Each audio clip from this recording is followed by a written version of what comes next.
Yeah, I like the direction of the podcast too. The mental toughness is such a huge aspect of those hunts, and then such a huge aspect of life as well. And into the entrepreneurship too.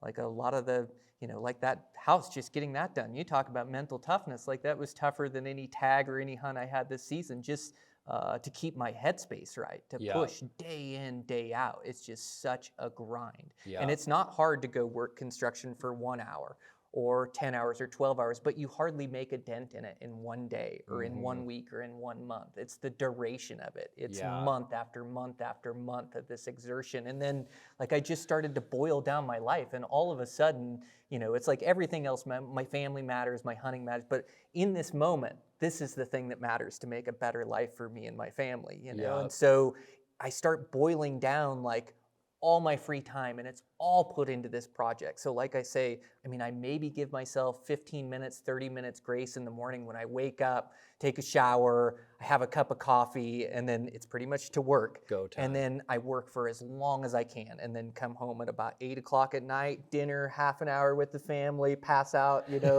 on the couch or, in my bed, and then start it all over again tomorrow, 7 days a week, 30 days a month. And pretty soon, like that time starts to grind on you, Oh, yeah. And then also just being productive on the job site, like showing up and not wandering around, wondering what I should be working on or what I should be doing, but attacking each thing. Like I have to get stuff done today. I can't waste today. Yeah. So I've got to, instead of thinking about this shower and I just got to get started. I got to get in there and start with the tile I know, and then I'll work up to the border, and I'll figure it out as I go, but I just got to get working and get something done. Yeah. So the last couple weeks has been like a bit of recovery, like mentally and physically, but I'm starting to feel better, feel like myself again. How many months did it take you start to finish on that home? 10 months. 10 months. Yeah, which is a good timeline for me. Yeah, it was 12 months on the last one. And most of my client homes are 10 months to 14 months, somewhere in there. So we went pretty good. Wow. Yeah. That's cranking. And are you working alone or with a small crew? Both. Both. Yep. Previous houses, I've had to do everything myself. So I've had to do the plumbing, electrical, I've had to do the HVAC, I've had to do concrete, framing, finish, tile, everything from start to finish. And I've done it all myself to save money, to get myself ahead. And I start to almost lose my sanity at the end, to where this one I could plan a little bit different, where it's like, okay, I've got Barney Construction, I've got the crew, like let's get the guys in here, let's help me knock out some of these big line items. And so I've just paid a little bit more money out for my personal sanity to have some help along the way. So it was still an immense amount of work that I put into it, but I did have help along the way, and I hired things out too. I've got a good buddy that's a plumber, he helped me out, and so I kind of call in all my favors when I do a personal house, with the construction company. So I definitely had some help along the way that I paid out, but helped me to keep my sanity and have a good hunting season too. Like that's so important to me. Yeah. So towards the end, it was this final push to get there. But before that, I took time, and I had that moose tag this year, a great elk season, great mule deer season, antelope. And so, it's important to me to enjoy hunting season, and, a little bit more stress on my shoulders, but I still enjoyed it. Still got out there a lot. Yeah. And you drove over from Ennis this morning, braved was it -16 out today? Something That's like pretty that? cold. Yeah. And it's just solid ice out there. Yeah, it was a one-man bobsled getting here. It was pretty slick. Ice road truckers. Yeah. It's so true. Yeah, it was ice road truckers. Let's start with what brought you to Ennis. How'd you wind up there? Ennis is such a great community. And so I always loved the outdoors, and so I was born and raised like Olympia, Washington in there, really got into wrestling, which gave me a lot of my mental toughness. I had a bunch of great coaches in high school, and I just started to learn like these lessons, like the harder I'd work, the more that I'd achieve, that that talent will only get you so far, and from there it's your work ethic, that gets you to where you need to be. And so I learned all these great lessons, and when I finished high school, like all of a sudden my high school wrestling career was over, and I didn't have a place for this extreme passion that I had, this extreme love for competition, this extreme love for pushing myself mentally and physically. And I had always hunted through my teenage years, and I loved it. And I got into bow hunting. I was the first person in my family to get a bow. I worked for my dad all summer long to save up and get this bow. And then I bow hunted. And my first year out, I killed an elk, which was unheard of in Washington, at least in our crew. And with a bow and arrow, it was like dang near magic in my family. So everybody started to get bows, but started to learn real quick how tough it was. So, but I killed an elk out there. I killed a black-tailed deer, and so I was kind of like, well, I really like this outdoor stuff. I love fly fishing. I love hunting. And there was just so many people there in Western Washington, such a population, and the hunting seasons got so boiled down to where you didn't have much time to go. You'd get a couple weekends to go, and that would be your season. And so I just started looking for outdoor opportunities and looking for a place with less population. And so my dad had been out to Ennis, Montana hunting, like rifle hunting, and he had met a guy there, and they had made a connection. And this guy, his name was Carl Pearson, runs an electrical company out of Ennis, Montana. And so he would come fishing with my dad in Washington. My dad ran a charter boat, and then my dad went out hunting with him. That's and awesome. So growing up, my dad would tell me these stories about Montana and the game animals there, the mule deer that he saw, and the elk and the snowstorms. And so it just created this wild vision inside my head. And so when I got to be about 18, 19, went straight to work in construction. Like that was the skill set that I had, and school wasn't really my forte. Like I just didn't apply myself. Like I'm good at learning at stuff I'm really interested in, and stuff that I'm not, it's like I can hardly care to pay attention to it. On or off. Yeah. So I just had this dream that I kind of stole from my dad, telling me all these stories about this Ennis, Montana. So as soon as I graduated and got out, pretty much called his contact out here and said, hey, I'm coming out to Ennis. I'd love to have dinner with you. And then told him like, hey, I'd love to move out here, and get a job, and I'd love to live here. And so he hooked me up with a contractor there in town, went and met that guy. He hired me on the spot and said, okay, be out here in 2 weeks. And so I went home and packed up all my stuff and never looked back. So I've been out here ever since. Man, that's crazy. And then just immerse myself in the outdoors. Like the opportunities out here are amazing. Yeah. Like I could bear hunt, and I could shed hunt, and I could bow hunt, and I could rifle hunt. And so just immerse myself in the outdoors. And the more I did it, the more I fell in love with it. And all of a sudden I was able to find these similarities. All of a sudden I had a place for my passion and for my work ethic. And those same lessons that I learned in wrestling, I could learn in backcountry bow hunting. The harder I worked, the more I could achieve. And so it's just this evolution where I just kept working harder, putting more into it, started traveling to different states, different habitats, different species that would really challenge me. And I still can't get enough of it, and I think I love it more and more each season. Year. Yeah. Man. And what year did you start your own business? How old were you? So I started it, I've been in business 21 years. I was 22 years old when I started my construction business. Entirely on your own. Yeah. Yep. That's amazing at that young of an age. Like is a little bit unheard of these days, where people are waiting, into their 30s or 40s to take the leap of faith and go out and do their own thing. Probably a pretty intimidating moment, or was it not scary for you at all? Oh my God, I didn't know what the heck I was doing. Yeah, it was. So, it just started, it's like how you do one thing is how you do everything in life. And so the same passion that I had for bow hunting and for the backcountry and the outdoors was the same passion I had for construction and learning it. So when I went to work for that guy in Ennis, Montana, I very quickly moved to the top of his operation as one of the youngest guys there.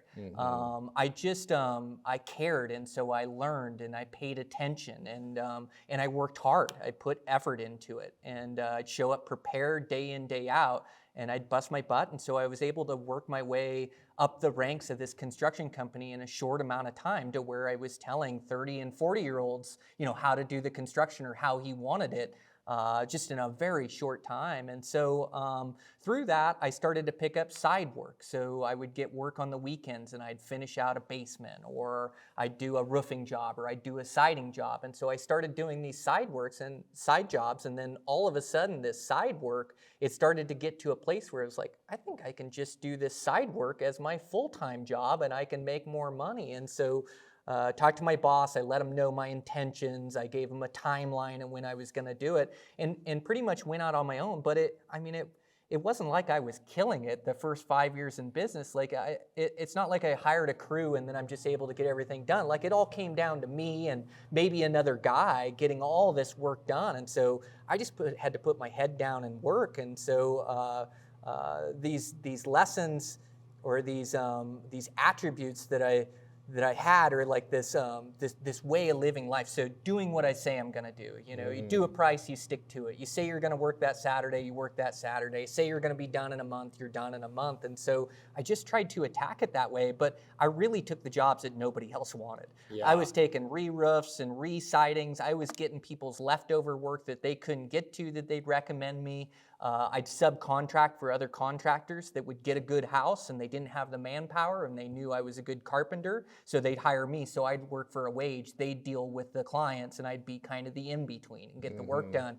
And then just slowly but surely just start to build my name and my reputation and then, start to get a chance at some of these better projects, of course, do the remodels that are really tougher than new construction where you got to problem solve and figure things out. And just slowly but surely build this reputation and build this weight behind my company to where, now I'm turning down houses that I would dream of having as even, as a 25-year-old or a 30-year-old. I couldn't even imagine getting some of these places, and I can't even get to them with my workforce. So, I've also learned about scalability and quality of life, that I take too much and my life will get out of balance where then I'm working too much, not enjoying, my passion of bow hunting. And so it's a real balance with me. But it's just one of these things where it's just not easy owning your own business. You just got to show up and put in the work and put in the years to really build your reputation, I feel like. Scraping by year after year. Yeah.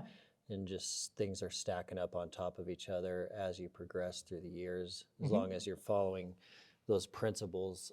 Do you think those principles for you came from your family and growing up and your wrestling and your childhood, the principles of hard work and doing what's right? Was that passed down to you from generations mostly, or do you think it was from the environment and the school you grew up in? God, what a great question. Yeah, it's interesting. I think it's a combination of both. Like my family always worked hard, always put in the work, but it's like these lessons you almost have to learn for yourself. You can't be told them. You can be taught them, but you can't. Somebody can't just tell you to work hard. Like you've got to go out and do it and be able to grind and learn that for yourself. And so, like I think it was a learned skill set through wrestling, and then there's been times in my life where I haven't followed through, or I haven't done what I said I'm going to do, and then I look back on those situations with regret. And so, a lot of it is just learning through the years, but really putting weight in the traits that I see in other people that I admire. And I've learned a lot of it through bow hunting as well. I go on these tough hunts and you train for them year round to prepare for these really tough hunts and prepare for them physically and mentally, and also my shooting, and then map research, and all these different facets that go into being a complete bow hunter. I put everything into it, and then it comes down to one dance, one 7-day hunt, one 10-day hunt to make it happen out there, you know, and you run into these hurdles. It's never as you plan it. You have to be able to adapt on the hunt and overcome, and you come across tough times, and they're always tougher than you think they're going to be. You always have this plan in your head, and then you get there and there's no game animals there, and you have to start over. You have to go to a different area, or you miss a shot, and it's just heart-wrenching, and it'd be really easy to throw in the towel. But I have this bigger purpose, or this bigger goal to keep going, to pick myself up, to earn another opportunity, to go arrow this bull that is the goal for me. And so it's taught me all these lessons. And so I think it's been an evolution. Like I wouldn't say I was there at 20 years old or 25 years old. It's all this evolution of continuing to get better at living my life, continuing to get better at mental toughness, mental fortitude, continuing to get better at bow hunting, which in turn makes me better at everything, makes me better at work. And I work so I can bow hunt, so I have drive there behind it to get this construction work done, to get my 2 weeks off, or to get this time to go. You know, it makes me better with my family. Like, I know I need to work hard to engage with my family at night, to engage with my daughters and my wife, to sit down with dinner and not bring all these problems from work at home. I need to laugh with them and enjoy them and really be present, not just sit in front of a TV or not just sit and drone out or think about all the problems I have going on. And so, really, I mean, it was these lessons that I learned through wrestling, but reconfirmed them through backcountry bow hunting, and just this continual evolution to get better and to be a better bow hunter and better human. Yeah. Yeah. Yeah, the way that it applies to family and work and anything else in your life is revolutionary. Like, nothing compares to the principles you can learn from a backcountry hunt. The adversity and the unknown elements like the weather and how you're going to deal with a snowstorm, and how you can take all those lessons back to town and apply those for the next 5 years of your life is wild, the lessons you can learn out there. Man, spot on. Once you learn the path or you learn the way, like, that is the way for everything. You see correlation in everything. All of a sudden, backcountry bow hunting is construction, is family. Like, once you see the path and see the way, like, all of a sudden it starts to make sense how you can get there in these different facets of your life. Yeah. And a lot of it boils down to just never giving up and just one foot in front of the other. Oh, it's so true. It's wild. It's so true. It is. And that is like you know, one of one of the best attributes you can have is just persistence. You know, it's bow hunting. You are destined to fail. You're destined to fail on hunts. You're destined to miss shots. You're destined to blow stocks. It's just so difficult, and there's so many ways to fail, and you have to get 100 things right to be able to arrow an animal in there. So you are going to fail, and you're going to have to pick yourself up over and over again and get back up and get on the horse. But you're right. A lot of this is one foot in front of the other. It's continual forward progress, and it may not feel like it day after day, but it stacks up. And the longer you do it, the more that you do it, like the more it starts to add these calluses or add these layers of this mental fortitude, this mental toughness, you know, and then you can accomplish anything from there, for sure. Yeah, the thing that I think about a lot was those first couple of years growing up bow hunting with my dad. I was 12, 13, and 14 when we first started together. My dad and I started archery hunting at the same time. And I remember being out in the elk woods and just screwing up so much that we'd come back to camp and just joke about how many mistakes we made every single day. And I think life's the same way. And I think the thing that helps me the most is you can't fail if you're just learning. And every single failure is just an opportunity to learn. And even not calling them failures, it's not a failure, I'm just learning. And I think bow hunting and backcountry hunting is the same as life, where you're just learning and you're taking that information and applying it to the next time, the next chance, and just one step in front of the other. But man, you learn a lot when you're first starting out. Like drinking from a fire hydrant, isn't it? Yeah. Like a fire hose, yeah. Yeah, it is wild. I'm the same way. I've made every mistake in the book. Every mistake you could draw up on paper, I've made it, you know, and that's part of the learning process. That's powerful, what you said. You're absolutely right. It's like not looking at it as a failure, looking at it as your first try, or looking at it as a chance. And if you never take these big chances, you never get anywhere. And yeah, I failed in bow hunting. I failed in life. I failed at real estate. I failed at deals. You know, you just make bad deals and you learn from it and you move on and you get the next one. But you can't go through life and be perfect, and you can't go through life and never take these chances, or you never get anywhere. A lot of these chances I've taken have led me to the path I'm on now. You know, it led me to this great life I get to live. But I've made mistakes along the way, everywhere along the way. I've made mistakes with family, and so you're right. It's just like, it's part of it, and try not to get negative on myself. Like I want to I want to assess, I want to learn from it, I want to see what went wrong, what I can do better, I want to understand why it didn't work out so I can accomplish that next time, but I also don't want to dwell on it and think about the failure, because that'll stop me from ever making another big move or taking another big chance, which is where it's gotten me to where I'm at now. Yeah, one of the quotes we worked on this past Thursday, just as a Mountain Tough team, that Chris, our head of operations, shared with us from his past experience, was the quote of, when you look at your life or you look at your business, you want to look back at what happened last year and what you can do better. But the quote he used is, we're not history majors. So we're going to look at the past and what we can learn from it, but we're not going to dwell on it. So we're going to learn and then move forward.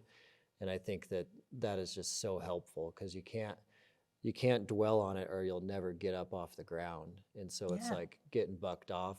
You can learn from that mistake, and then you have to get right back on and move forward, because it's the future, and the present is really all we have.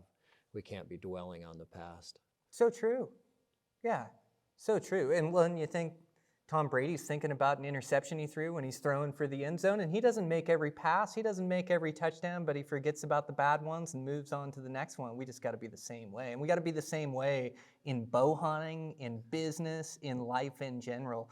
Like, we're human, and we're going to make mistakes, and we're going to fall, and it's just about getting back up and getting back after it. And I know on these tough hunts, like a lot of times, persistence is the reason why I'm successful. Like, I may sit on the buck of my dreams and I watch him for 3 days and I make this calculated play. The winds are finally right, everything's right. And I get in there and some 2-point I didn't see blew the whole thing up, or the buck changed beds, or it just goes wrong. And I could very easily end my hunt there and go, well, that was my chance, Adam, but instead you just get back up and go, well, where did he move to? Where has he gone to? Let's go find him again. Or maybe I got to find a different buck, but I know I've got 10 days to bow hunt, and I'm going to give it my all for these 10 days. I can't tell you how many times I've failed and I pick myself up and end up killing a great buck in the end, or a great bull in the end. I mean, dang near every hunt every year, It's not every hunt that I always make mistakes. Sometimes I'll get it right on the first time, but that is the truth. A lot of this is just picking yourself back up, and it all starts with the mind. Like, everything starts and ends with the mind. A powerful mind, you can accomplish anything. You just got to set your mind to it. Set your mind to what you want or what your goals are, and start working towards that goal, or working down that path. And it really is possible. Like, it's not easy, but there is a lot of opportunity out there. There's a lot. Yeah. What would you say was the hardest hunt you've ever been on? Oh, man. That's tough. I know there's a lot of them, but. There's a lot of them. I just had a lot of great ones. The more you put into it, the tougher the hunt is, the more it means to me in the end. So I can remember a season. There's been a lot of tough hunts. I mean, I could go back to this last moose hunt where I had 30 days in. I went the first 7 days, I didn't even see a moose. And in the end, 30 days ended up arrowing a great bull, but it was persistence that killed that bull. It's continuing to go day after day. But when I think about tough hunts, I think about, I had this goal. There's so many great ones, it's like hard to pick one, but I had this goal to kill a big 180-inch Montana muley. And I wanted to kill him with my bow, and kill them in the high country, which is tough in Montana. We don't have a lot of high country hunting. And I just remember wanting to find a high country spot in Montana. Like, I just dreamed of these spots that I find in like Colorado or Nevada or Utah, or one of these states where there's high country mule deer. In Montana, we have a great population, and we have great genetics. We can grow big mule deer, but they compete with the elk for the food source in a lot of these mountain ranges, and the elk win out. And so where mule deer do really good is where they can find a niche in the mountain range. And so a lot of times, elk need water every day, mule deer don't. They can get a lot of the water from their food source. So I started looking for these mountain ranges that had grass tops on them instead of rock tops. And so the grass tops would give these mule deer a niche to live in. And so we have a couple of these gnarly mountain ranges in western Montana. Some of the gnarliest mountain ranges I've ever been in. And I started exploring, and it actually took me 10 different mountain ranges before I finally found one that was huntable with my bow, because with a bow and arrow, I need a lot of opportunity. I can't just find one buck in 10 days. Like, I've got to go to a mountain range that has a good population of bucks. And so I started scouting Montana for a good mountain range, and I went and scouted 10 different mountain ranges in Montana where I'd backpack in, and this unit's good, I'm on the backside of this, I'm up high at 10,000 feet, just trying to figure out the high country deer in Montana. So 10 different mountain ranges I scouted. I finally found this one that held mule deer, and so scouted it, scouted 3-4 trips in there, learning the country, and it was so gnarly. Like, you can't get on the ridge lines and change basins. Oh, man. It's rock climbing everywhere you go. Like, I've never been so scared on different slopes, and I've been cliffed out in that mountain range more times. Like, it is really extreme. And so I tried to make it up this north face. It took me 3 different attempts just to make it to the top. And I'd get on grass slopes that were 70-degree grass slopes where you need to use crampons just to hold on to the grass slope. Dang. So it was a really gnarly mountain range. Yeah. And I kind of like that, you know? And so, yeah, I started scouting this place, and then I was going to go in. Well, this is right when bow hunting mule deer is getting pretty popular. So I pull up to this place that I'd scouted, never really seen too many people in there. There's some trails or things, and I pull up, and there's 75 cars in the parking lot of this place. 75. And this is this place I scout. It's just Yeah. like, oh my, everybody's here. It's opening day, you know, and I think Yeah. I was the day before season. And I thought, well, I got a game plan. I got to go try to kill a buck here. You know, I've got it scouted. I found some nice bucks. And so I just went in there. But you talk about a trying trip. Like, I went up, climbed that north face that I had scouted that was really gnarly, that I knew nobody would climb up. And I got up to the top, and the first night I slept in there, you know, I camped on this ridge, and I'm just on this pinnacle ridge, and I've watched the weather report. There's not much lightning or anything, so I'm pretty safe up on this ridge, up on this vantage point, and there's just no flat spots to camp. And so I camp on this rock ridge, and just starting to fall asleep, and I hear something on the trail, like next to me coming down. I'm solo hunting, and so I hear something on the trail, and I shout out. At first I think it's a mountain lion, you know, and so my head will play tricks on me, and I'm a little bit younger, and so, you know, I'm yelling into the darkness at some fake cat that I think I can hear on this trail, but I can definitely hear something, you know. Yeah. So I yell at it, it goes away, and so pretty soon I start drifting off to sleep, and all of a sudden I can hear something at the base of my tent. There's chewing, and I'm kicking down there, and it's these rock pikas. And I've slept like right in their nest, and so they're attacking me all night long, so I can't get any sleep. Every time I start to fall asleep, I can hear them, and they're chewing on my tent, and they're chewing on the edges of it. Oh, man. So I finally get some rest that night, kicking the end of my tent all night, and I get some rest, and I wake up in the morning, and I wake up, and I look, and they've chewed one of my lifter straps on my pack in half, so I no longer have a lifter strap on one side. They just came after you. And then I go to my bow, and they've chewed my rest cable in half. So my rest cable's chewed in half. My bow will no longer shoot. So I've got to fix that. And then also my string loop, they've chewed through that. So I've got to tie a new string loop on. I've got to fix my rest cable. I can't remember what I did at the I used one of my steel heading knots, you know, able Yeah. to tie a knot and get it tied back on. Yeah. And then I have to make sure it's going to shoot. But I'm in the gnarliest, rockiest mountain range around. So I find the soft spot that I'm going to shoot into and make sure my arrow's going to hit. Yeah. And so I've got a field point I screw in, and I shoot that arrow. I shatter that arrow, you know, in that soft spot, you know, but my bow's on at least, and it's going to shoot, you know. My rest is falling away. So I fix that. And I mean, it goes on for days. I think I was 7-8 days in there. It was a September hunt. The mosquitoes were evil. I've never had mosquitoes evil in a September hunt, but it was a warmer year, so I've got no mosquito spray. Yeah. These things can just eat through my shirt, eat through everything I have. The only relief I have is inside my tent, but they're just attacking me. I'm talking hundreds of bites on my back and on my shoulders trying to glass. Just miserable. That's brutal. Yeah, and so the hunt goes on, and you know, pretty soon I'm just on my own back there, and I'm not seeing any other hunters. I finally find some bucks, but I have to relocate a couple drainages over. I start playing the deal on this buck. We called him Mr. Typical, and he was just a great buck. I was solo for the first 3 or 4 days. My buddy Dan came and met me in there, so he suffered for the last 3 or 4 days with me in there. And so we started hunting and making plays on these bucks, and I finally got a stock. And it's a really tough mountain range to hunt. The bucks aren't as easy to kill as they are in other ranges because it's not as open. They disappear into the timber. And so what I'd have to do is then I'd have to go and sit all day above this timber and then hope he comes out the spot I think he's going to come out. Yeah. Almost like hunting elk in their feeding features or something where you can't dive in top of them. Yeah. So, I had some close calls, and then finally getting down there on days. I think I'm day 8 at this point, and I may have 9 or 10 days, but I'm getting down there. And I finally get a play on this Mr. Typical, and he's actually in his bed, and I bedded him in the trees, and I know where he is, and I'm able to make these landmarks to come around, and it's like a salad bar in this mountain range. They get a ton of moisture, and so the grass is really tall, and it's got flowers, and it's just this wild place. It's just flowers and rocks and cliffs and just gnarly spot. But I get this play on this buck, and I come around, and I'm coming around, and I'm a little noisy, and so I take off my shoes, but my socks are so slick on this grass that I'm gonna die falling off this place because I can't grip, so I gotta go barefoot. Oh, man. And then I'm barefoot, and I'm grabbing onto the grass with my toes as I'm sneaking in, and I finally get like 50 yards away from this buck, and he's in his bed, and I can see him there.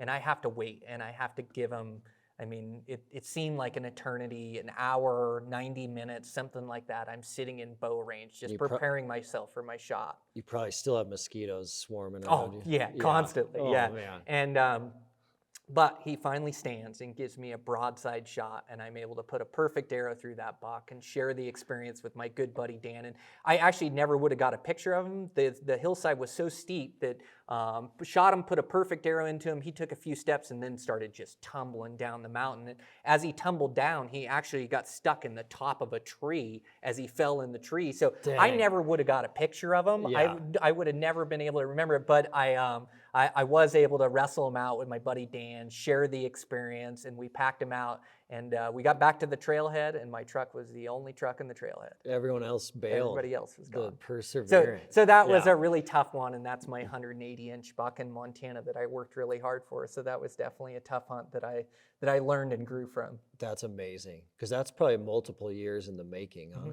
Mm-hmm. Of looking for those ranges, finding the food source. That's exactly right. Yeah, so that buck is not, that wasn't a one season idea, 3 or 4 years of work to make all that happen. That's exactly right. That's amazing. Mm-hmm. Crazy. So shifting gears, I wanted to spend a few minutes talking about today's workout in the lab. So you buzzed over from Ennis this morning to see us in Bozeman and walked into a team workout. What were your thoughts on the workout in the gym today? That was amazing. You cooked up a good one for me. Yeah, you cooked up a good one that had a lot of endurance. And I think a workout lasted somewhere between 50 and 60 minutes. And so I had to kind of find my pace. But man, it was great. It was, it's just any time you can do these different lifts and these different ways to stress my muscles. Like it just puts this exertion on me, which is really good. I get so stuck in my routine. Like I love to trail run. I love my body weight exercises. But I get in this routine of doing them, and my body tends to adapt to them to where then they're fairly easy. Like I'm not pushing my edge, and also, therefore I'm not pushing my mental toughness as much. It's just like I'm going through the motions, and I've done it for so long. It's so easy for me. And not that I don't push it on runs, not that I don't get elevation, not that I don't do miles. But my body's just used to that. So to come into this new environment, like it's a team workout, you cooked up a really good one for us. That tack bike is a pain machine. Those things have always kicked my butt.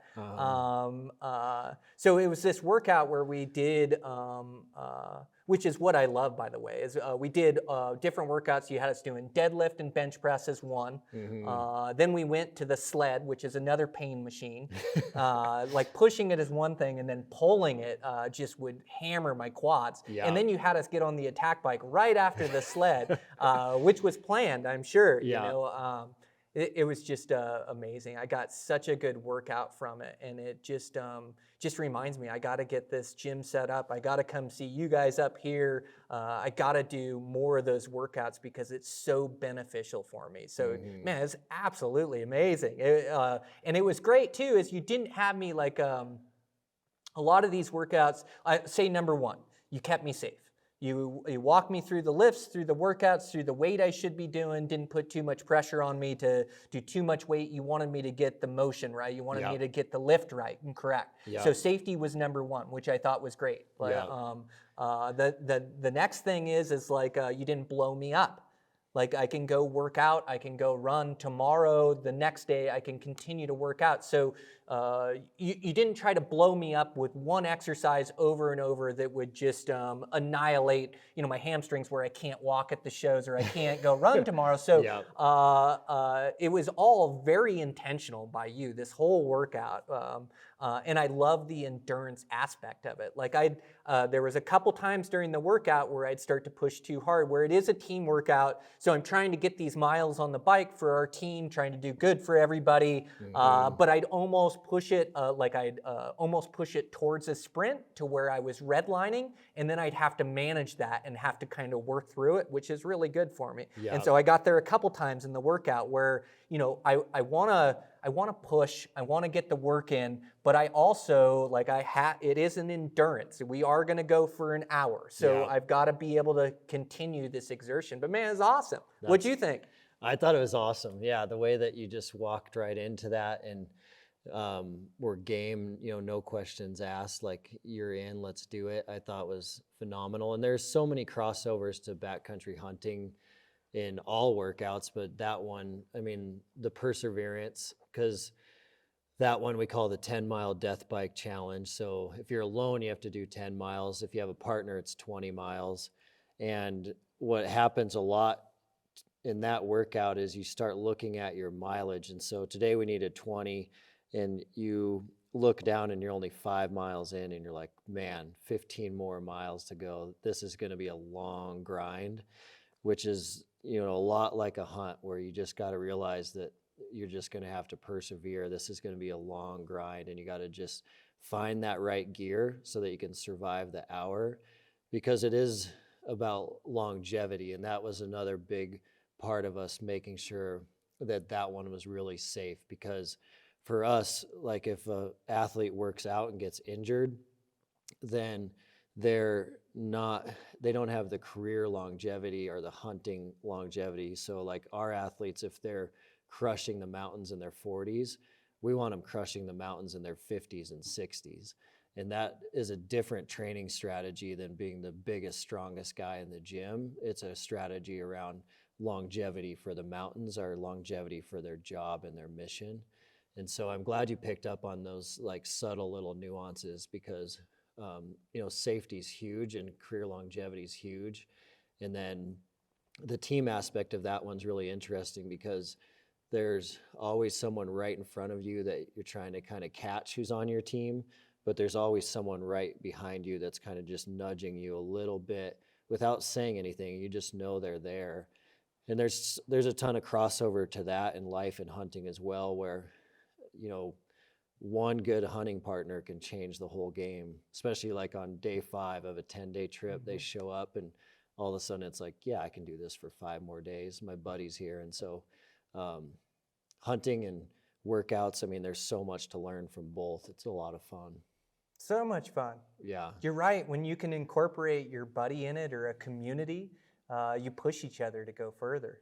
And you're a military guy. That military saying that I love is 2 is 1 and 1 is none. Yeah. Yeah, it talks about, like a sniper team, I think is what it's referring to. You would probably know better than me, but I love the saying. Yeah. And so a lot of times on these hunts, to team up with a good buddy like that, you have to be in the same headspace. But you can pick another guy up from his low, and you can carry the weight, you carry each other, and you just push further and get more achieved and more done. So that was a beautiful workout where you were able to incorporate that, where it wasn't 6 guys all going to do their own workout, where it was 6 guys working together to hit this goal. And you're right, like whether you know it or not, you're part of a team. You gotta do your part as part of the team and continue moving forward, and all of the guys were great and encouraging too, which was really cool. Like it's just a really good community where everybody was there to put in the work. And I love what you said too about the endurance. You're right. You look down,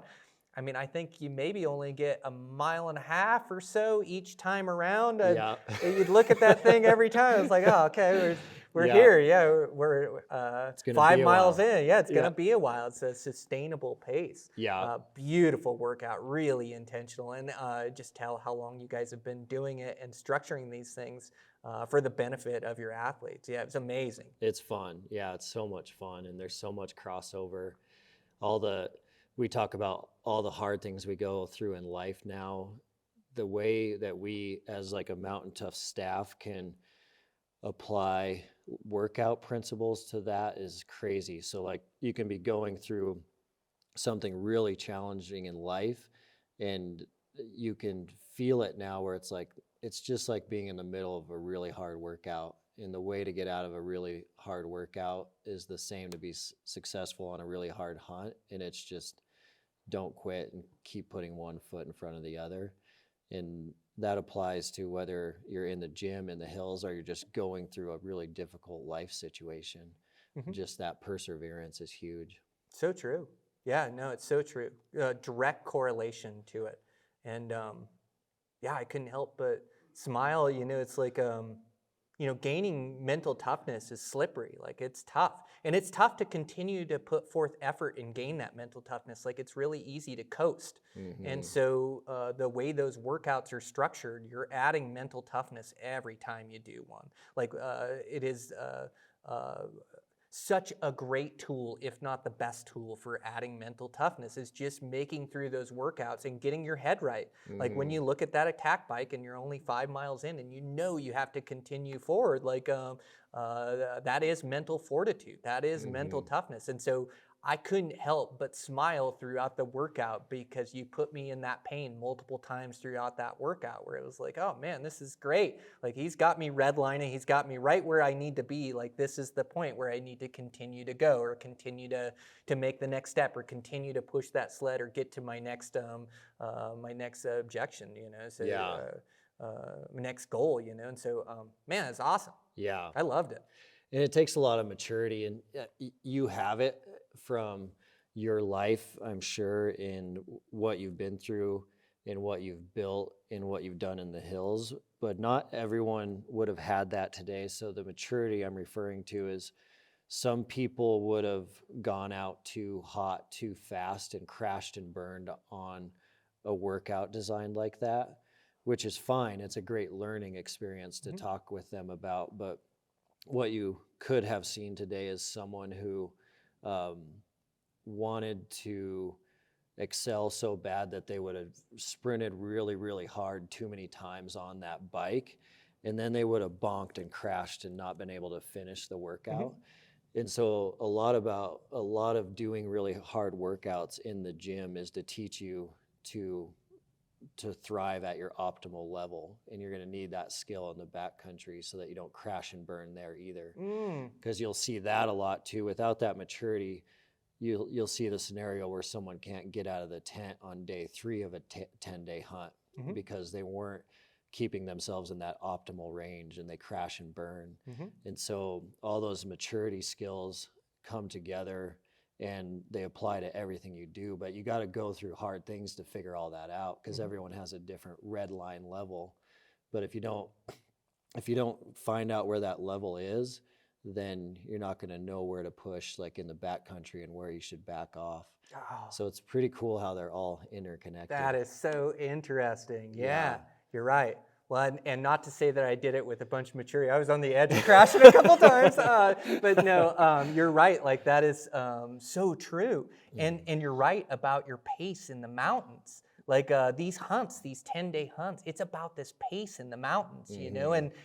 And yeah, we talk about mental toughness, which is one of the hugest components of it. But another thing is pace in the mountains. Like the elevation, it puts this exertion on you. Mm-hmm. So being at high elevation, it puts this extra exertion on you. Climbing these mountains, a pack is an equalizer. Throwing a 45-pound pack on there, all of a sudden the mountains aren't as easy to conquer. Mm-hmm. And so you add all this up, and yeah, guys will burn themselves out too much. So no matter how strong they are mentally, like physically, they didn't pace themselves right in the mountains. mountains, and so they redline. So when I'm in the mountains, I know what my pace is. I know that I can do 6 to 10 miles a day. I know I can do 3 to 5,000 vert. I'll wake up in the morning, I'll feel fresh. I can do it all over again the next day. Yeah. But if I have a day where I push 20 some miles, or I push this extra exertion, I know I'm going to pay for it the next day. I'm going to pay for it with my body. I also pay for it with my mind. No matter how mentally tough I am, the next day I am beat up mentally. Yeah, and when you're beat up mentally,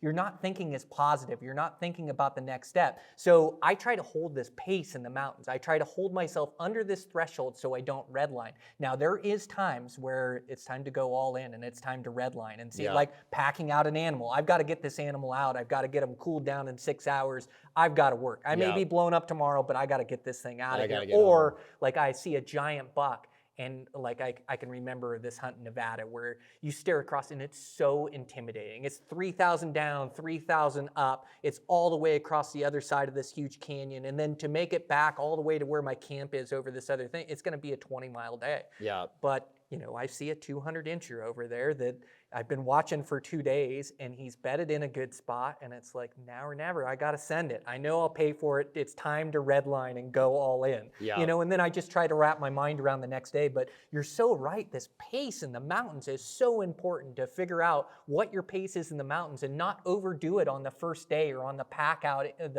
in, you know, with your camp. Like, you've got to be able to recover, and you've got to keep this consistent effort, this consistent pace on you, like where you can sustain it day in and day out, or otherwise you burn out and you're out of there. After the first couple days, after the first 5 days, the first low you hit, you're out of there. So it really is finding your pace in the mountains. And now I see it, like I can correlate it to that workout really well after you described it to me, sitting right here. Yeah. It's crazy.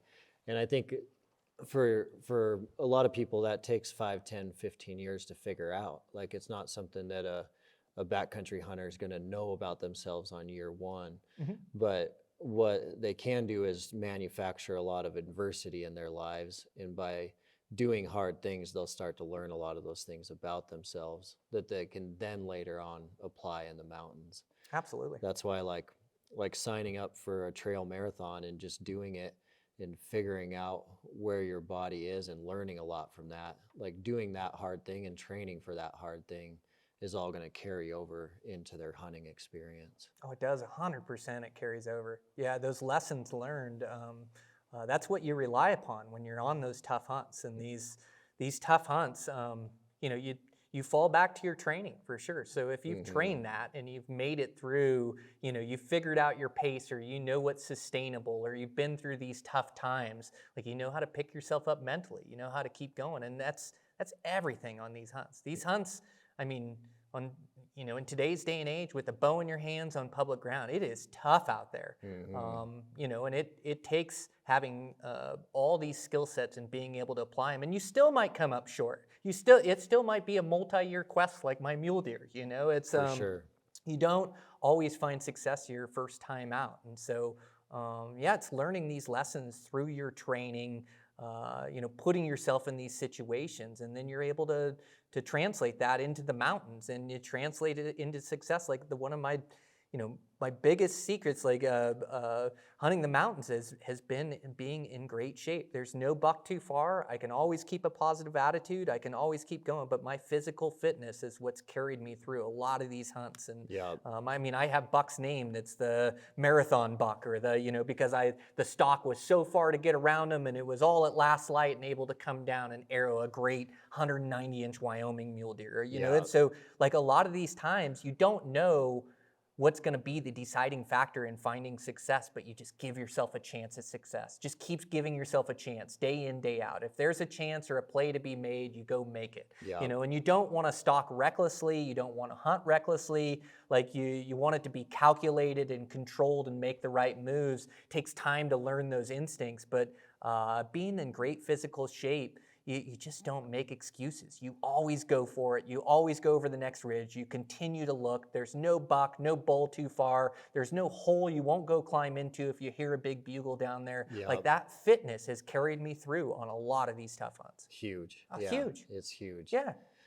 I did want to, in wrapping up, I wanted to spend a few minutes on your family and talk about your daughters and what you're doing now to apply what you've learned through, being an entrepreneur, starting your own thing, all the hard work you've put into your business and all the hard work you've put into backcountry hunting and everything that it's taught you, which is amazing. I mean, we've heard a lot about everything that it's taught you today. But, I'm always really interested in this topic. I have 2 young daughters, and so I love learning from others and just hearing experience from others on how they're passing down some of these philosophies to their children. And I know you have 2 daughters as well, so just curious on what you've done that's worked well or what you've done that hasn't worked well in the aspect of getting your family to participate in the outdoors and learn some about these principles that you're learning as well. Mm-hmm. Yeah, it's such a huge part of who we are, and it's such a huge part of my life. Like, as much as I love bow hunting and love construction, my family is number one. Like, I can kill the biggest buck in the world, but it doesn't matter if my kids hate me or I get divorced. And so it's always been really important to share that with them. And so, and a lot of it is just chasing my own dreams and watching me have discipline and making myself go out on these runs day in, day out, waking up early. Like, they get to see this hard work day in, day out.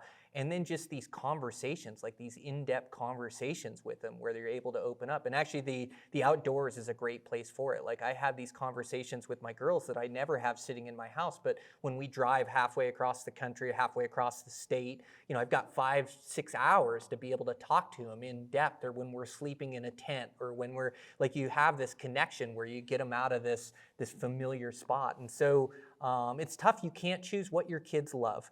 So I know what I love. I love backcountry bow hunting. I love fly fishing. I love, carpentry. I love anything with endurance that has to do, like, that is my entertainment. So around the house, like, we watch, a lot of climbing films or anything that's inspirational. I can't get enough of, anything that's a test of human endurance. I can't get enough of. But you don't get to choose what your kids love. You have to support, you have to tell them to chase their passion, and whatever they're passionate about, then you support them in that passion. So I do outdoor hunts with my girls, but it's not their primary focus. Yep. They've got friends, they've got basketball, volleyball, track, speech, drama, debate, they've got school, they've got so many activities. They keep themselves so busy, which is great. It's one of the things that I love, and it makes me realize that, my teachings are working, because I see them out working really hard at what they want to be good at.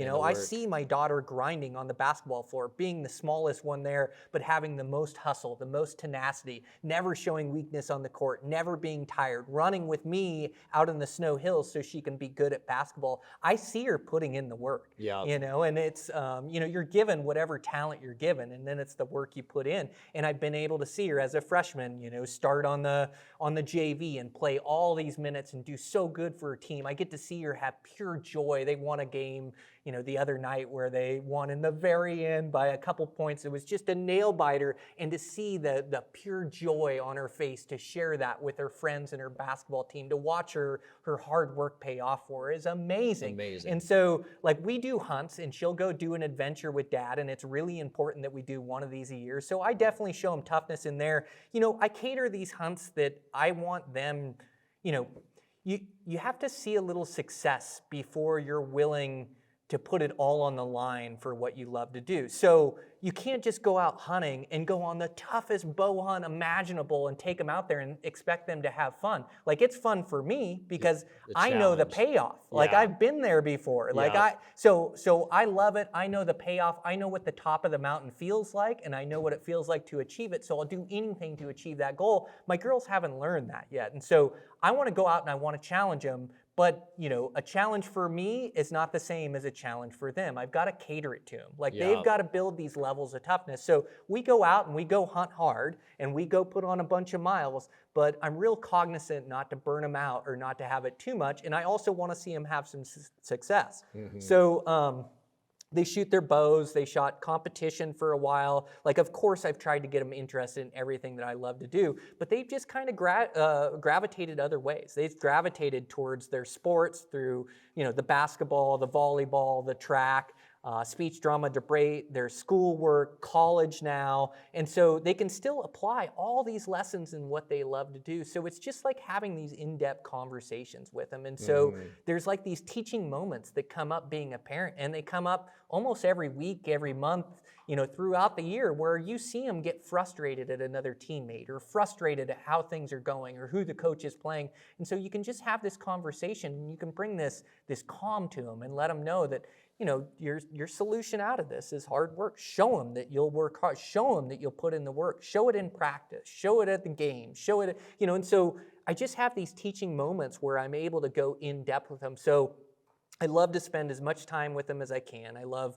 the camping trips, like backpacking adventures. I love fly fishing when I can get them out fly fishing a little bit and take them down in the boat. I love to do that. The backcountry hunting. But too, I realize that they're building their own lives and their own group of friends. And so I'm just trying to implement all these traits that have made me who I am into them. And so they can apply it into everything that they have going. So they can be a positive influence to their friends, so they can be the voice of reason. So they can take on hard times and be able to get through them. And so that's like really my goal. So they're not diehard bow hunters like me, but they're great human beings that are shaping into real mentally tough girls. I love that.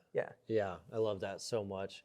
Because it's not about the hunting, because that may or may not be their passion, but it's about the principles of hard work and being there for their friends and their teammates, and it's about a lot more than the hunting. Because if you push that too hard, you certainly could burn them out from that entirely.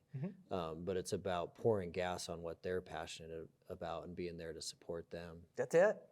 Love it. Yeah, That's awesome. That's it. Yeah, it's so fun, and we're just learning as dads all the time, and that's what's so great to hear you ask that question or be so intrigued about it, is we're all just learning, trying to get better at this life, trying to get better at being dads, trying to shape them into productive members of society, and what I want the most for my girls is to be happy in life. And I know the path there, and it's through discipline, and it's through hard work and effort and finding what you love to do and spending as much time doing it as you can. And you have to make a living, you have to have work, and sometimes that work isn't the funnest thing in life, but that fuels your other passions. Like, you do that to get your time bow hunting, and so they both had jobs since they were little. My 15-year-old grinds down at the movie theater, and she works babysitting, and she works, for me in construction. And so she keeps so busy. I hardly ever see. She's speech, drama, and debate yesterday. She's community service doing pasties. She was gone Friday, Saturday to a debate thing. She had a game on Thursday. Like, she is just busy all the time. But she keeps her head on right, and she handles trials and tribulations well, and she's turning into a really good kid. That's amazing. Yeah. It's so important and so spot on that, like, every dad is a new dad, so you're all learning on the fly, and there's a lot to learn.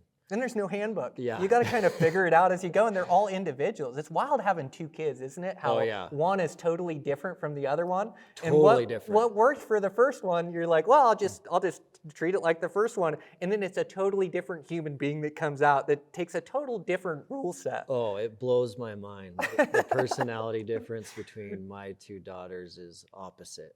Like, so you have to parent them individually for sure, because they're completely different. It's crazy. That's so true. Yeah, completely different people. Yep. It's awesome, though. It's one of the funnest things in the world. Oh, so fun. Yeah. Yep. Well, Brian, thanks for coming by the lab. That was amazing. Really appreciate you swinging by and seeing us today and jumping into that workout and sharing your passion with the Mountain Tough community. Dude, you're the best. It was awesome. Yeah, I'm part of it now.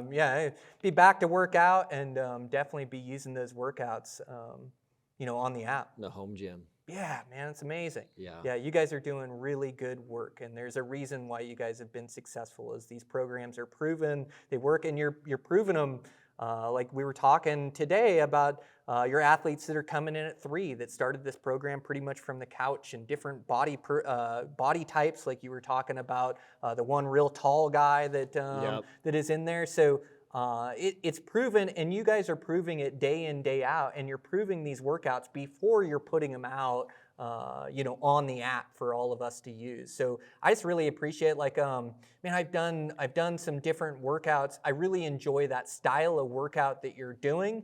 But for me, like, I can't come up with these things on my own. Like, it'd take me, even just to do your workout today, just the timing of it, the timing of doing this exercise and that exercise at the same time with 2 guys. It takes so much work to figure that out, what's going to work correctly. And you guys are doing that for us, where all we need to do is get that app and get our workout in, day out. So, man, I appreciate it. I really enjoyed connecting with you guys. Likewise. Yeah, we appreciate you, and thanks for everything you're doing for the bow hunting community and the hunting community, and it's amazing. It's amazing to see how bow hunting and hunting can change a person's life by just, for me, I think a lot of what it's doing is creating a challenge that a human has to go pursue, and that creates this whole different life trajectory, and you're encouraging a lot of guys to do that, so appreciate you. My pleasure. Nailed it, man. Thanks, Good work. Brian. Yeah. Appreciate it.